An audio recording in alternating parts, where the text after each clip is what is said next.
You've been told your entire life that intelligence is about how much you know, how fast you can solve problems, or how many degrees hang on your wall. But here's the brutal truth that will change everything. True intelligence isn't about what's in your head, it's about how you use it when life punches you in the face. The ancient Stoics understood something that modern society has forgotten. Wisdom in action beats knowledge in theory every single time. Think about the smartest person you know who constantly makes terrible decisions. They have all the information, all the data, all the credentials, yet their life is chaos.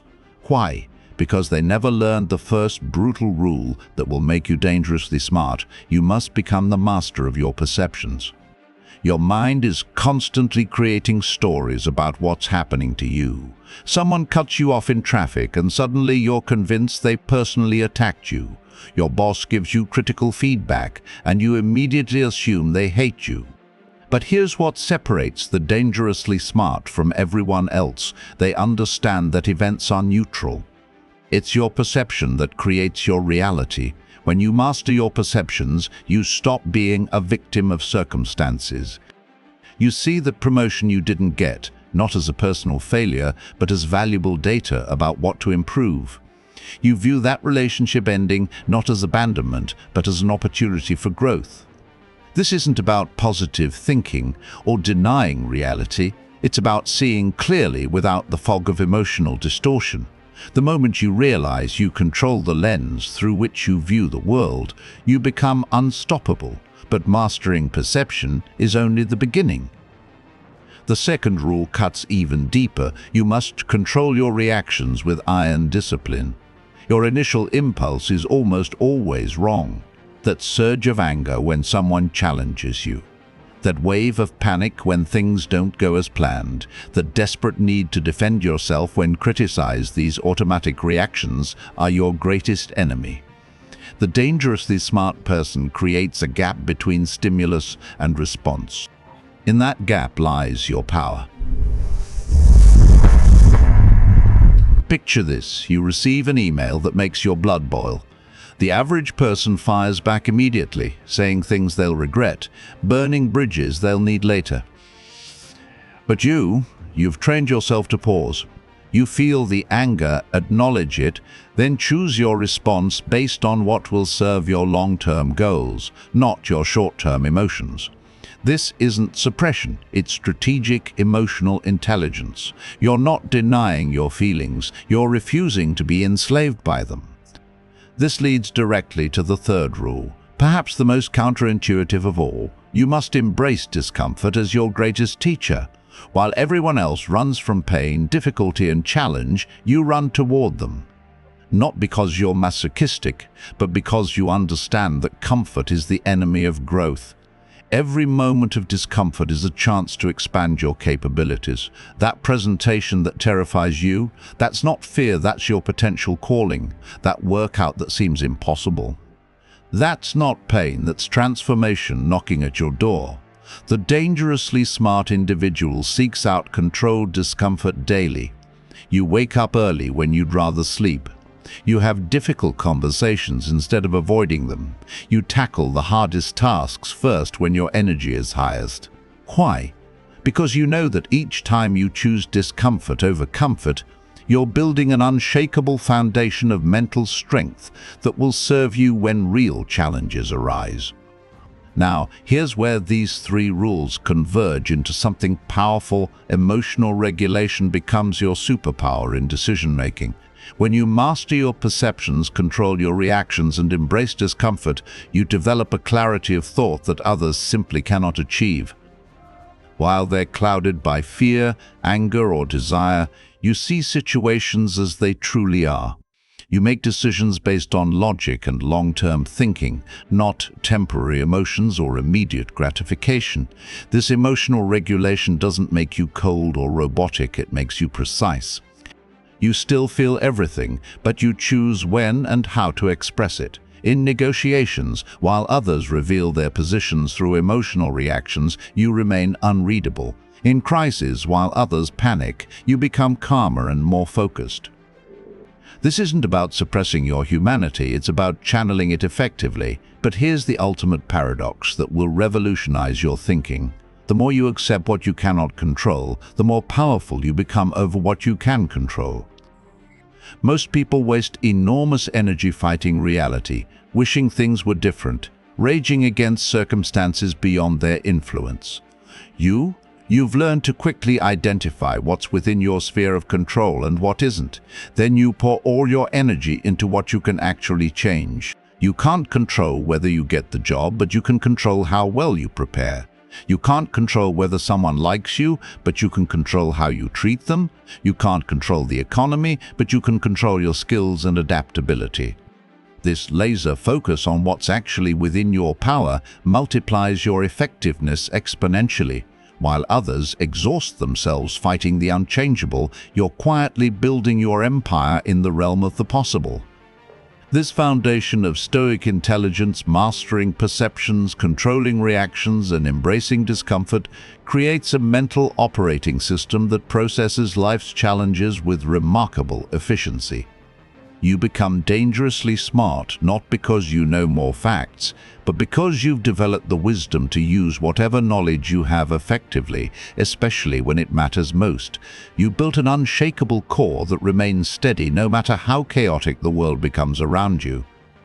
Now that you've built your foundation, it's time to weaponize your wisdom. The fourth rule will feel like betrayal to your ego, but it's essential. You must question everything, especially yourself. Your beliefs, your assumptions, your most cherished opinions, they're all suspects in the court of truth. The dangerously smart person treats their own thoughts like a scientist treats a hypothesis, with ruthless scrutiny and zero attachment to being right. You think you know why you didn't get that opportunity? Question it. You're certain about what motivates your competitors? Challenge it. You're convinced your strategy is flawless? Tear it apart before reality does it for you. This isn't self-doubt, it's intellectual honesty.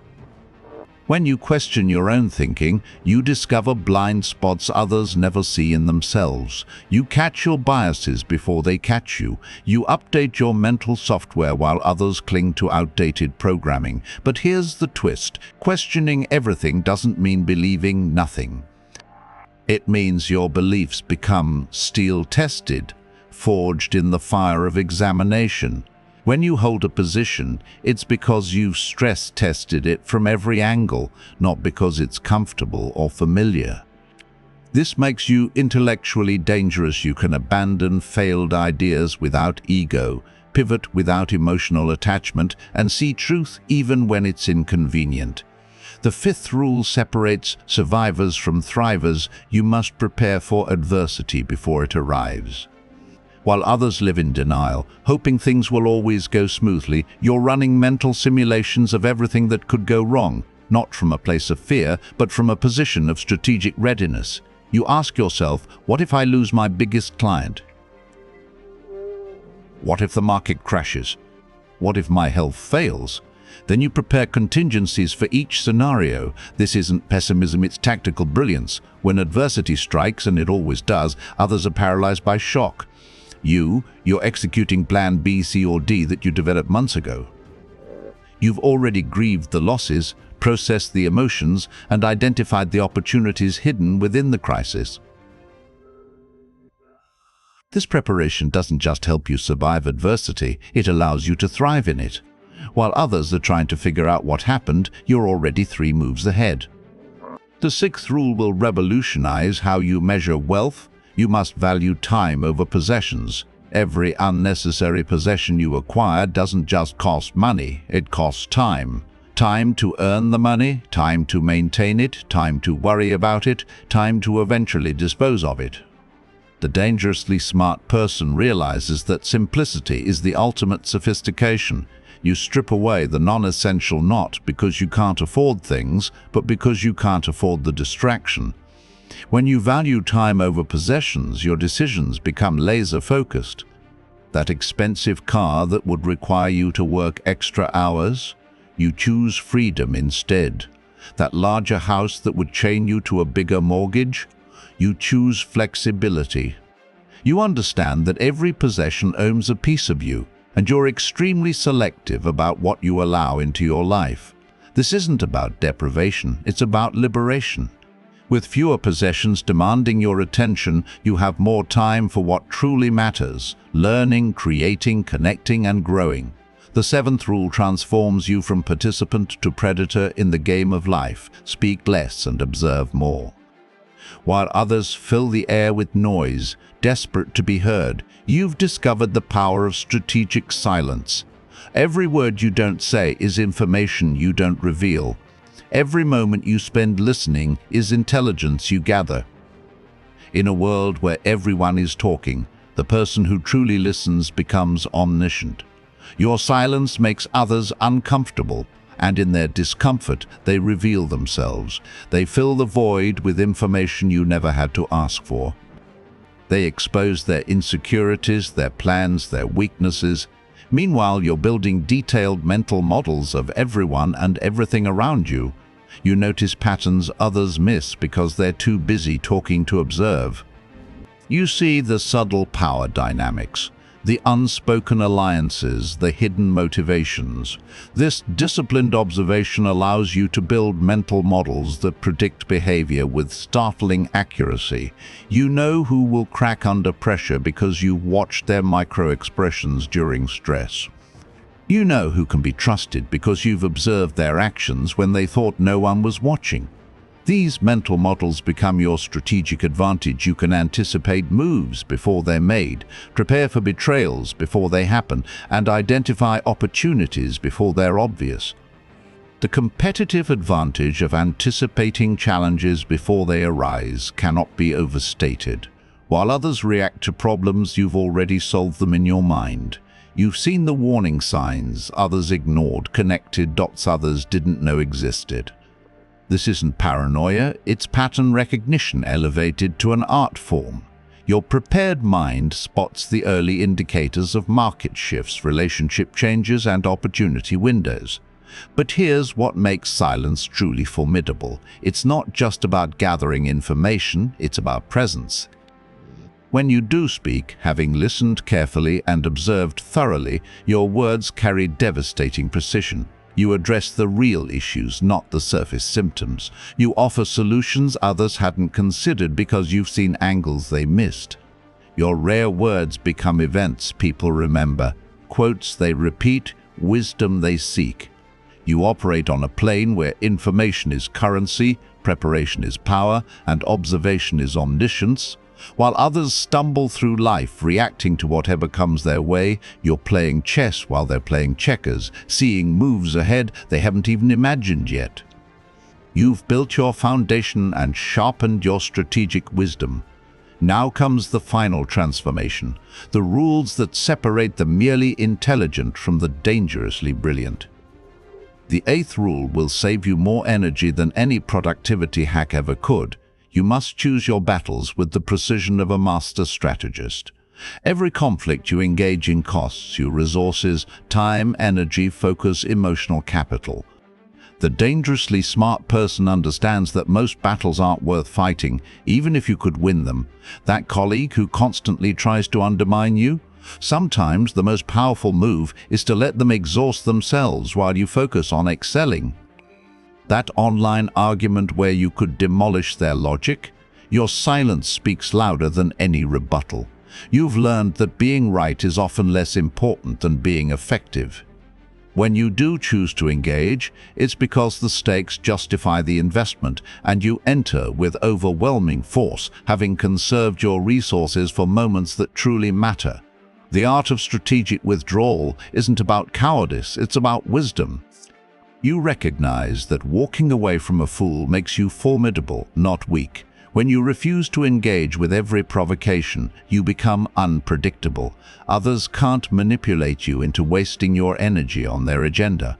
They throw bait, expecting you to bite, but you've transcended that reactive state. Your non-engagement becomes more powerful than any confrontation could be. This leads to the ninth rule, perhaps the most transformative of all. You must transform every obstacle into an opportunity. While others see roadblocks, you see training equipment. That project that fails spectacularly, that's not failure, that's data. That betrayal that cut deep, that's not pain, that's education in human nature. That limitation everyone says will hold you back, that's not a weakness, that's the constraint that will force you to innovate. You've developed an almost alchemical ability to transmute negative experiences into fuel for growth. When life serves you lemons, you don't just make lemonade, you plant a lemon grove, corner the citrus market, and thank life for the startup capital. This isn't toxic positivity or denial of difficulty. You feel the full weight of challenges, but you've trained your mind to immediately ask, how can I use this? This question transforms you from victim to victor in any circumstance. Viewing problems as training makes you literally unstoppable. Each challenge becomes a rep in your mental gym. Difficult people become sparring partners for your patience. Financial constraints become creativity trainers. Health setbacks become lessons in resilience. You've gamified existence itself. Every problem levels up your capabilities. While others avoid difficulty, you've learned to crave it, knowing that each overcome obstacle makes you exponentially stronger for the next one. The 10th and final rule creates the ultimate paradox of power. You must live as if each day is your last. Not in reckless abandon, but with crystalline clarity about what truly matters. This awareness of mortality doesn't paralyze you, it liberates you. You stop wasting time on grudges because you might not have tomorrow to reconcile. You stop postponing important conversations because this might be your last chance. You stop delaying your dreams because you finally understand that someday is not a day of the week. But here's the mastery: you create urgency without anxiety. While others who contemplate death become frantic or depressed, you become focused. You've learned to hold two truths simultaneously. You plan as if you'll live forever, but act as if you could die tomorrow. This creates a perfect tension that produces extraordinary results. You're patient with long-term goals, but impatient with daily execution. You're calm in your being, but fierce in your doing. This urgency without anxiety becomes your ultimate mental edge. You move with purpose while others drift. You make decisions while others deliberate endlessly. You take calculated risks while others wait for perfect conditions that never arrive. But you do all this from a place of centered calm, not frantic fear. You've mastered the art of relaxed intensity, fully engaged, but not desperately attached to outcomes. The convergence of these final rules creates something remarkable: a person who cannot be stopped, cannot be manipulated, and cannot be defeated. When you choose battles wisely, you always fight from a position of strength. When you transform obstacles into opportunities, setbacks become setups for comebacks. When you live with urgent calm, you accomplish more in a year than others do in a decade. But here's the truth that ties everything together: becoming dangerously smart means becoming dangerously disciplined. These 10 rules aren't just ideas to consider, they're practices to embody. Every single day, you must choose perception over reaction, discomfort over ease, silence over noise, preparation over hope. You must question your thoughts, guard your time, select your battles, and transform your obstacles. This isn't a sometimes thing, it's an always thing. The discipline required isn't harsh or punishing, it's liberating. Each rule you master frees you from a form of mental slavery. Master perception, and you're free from being controlled by circumstances. Master emotional control, and you're free from being hijacked by feelings. Master strategic wisdom, and you're free from being outmaneuvered by life. Master these final rules, and you're free from fear itself. You now stand at a crossroads. You can close this chapter and return to life as usual, or you can begin the disciplined practice of these brutal truths. The path of becoming dangerously smart isn't easy. If it were, everyone would walk it. But for those with the courage to embrace these rules, to live them rather than just know them, a different kind of existence awaits. One where you don't just survive life's challenges, you thrive on them. Where you don't just react to circumstances, you create them. where you don't just live, you truly come alive. The choice, as with everything in the Stoic path, is entirely yours, but choose wisely, your future self is watching.